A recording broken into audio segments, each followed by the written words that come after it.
what many people in this audience would like to know, and what I want my young son to hear from you also is, what keeps you going, what keeps you smiling at the end of all the troubles that you face? I would say that anyone who has read the Gita will draw 3 lessons. Lesson number 1, that Krishna says you have only freedom of action.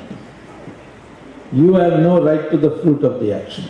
You can work for a goal, you can work for an objective, you can work for a fruit, but you have no right to claim that you must get it because you put in the effort.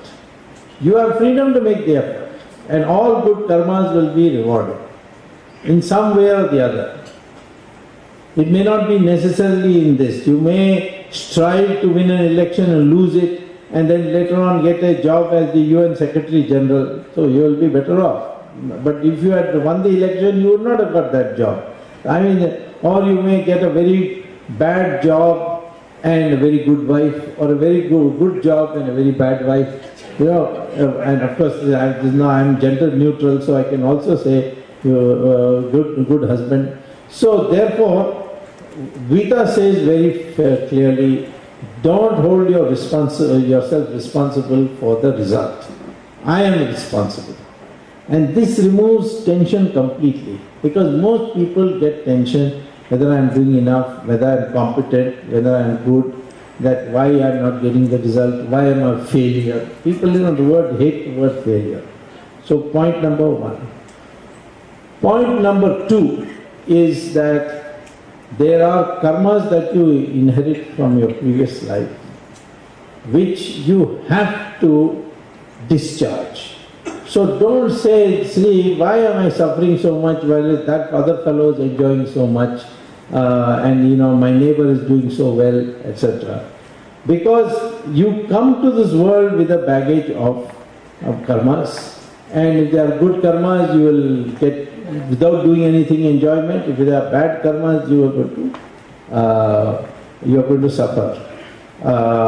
So this is another thing, that whenever something wrong goes or some unfair thing happens to me, I don't bother, because I say this is all my karma which I have to expend.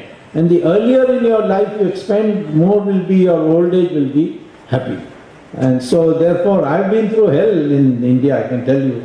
I left Harvard, came, Delhi University denied me a job, put me on the street, then IIT denied me. Not only IIT made me a professor and then dismissed me also.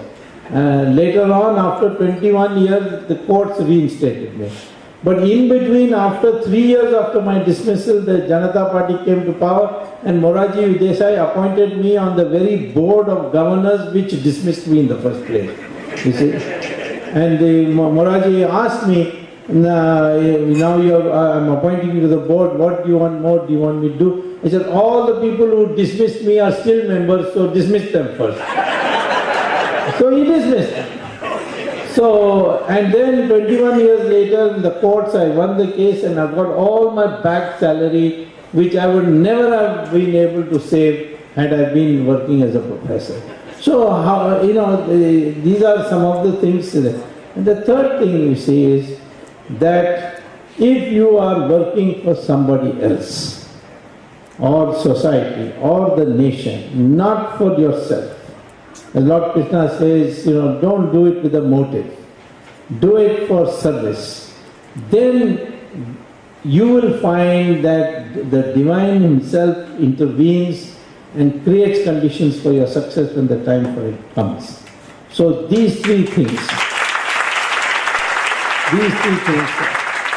make me absolutely free from anxiety. And I give anxiety to other people, but I have no anxiety in myself.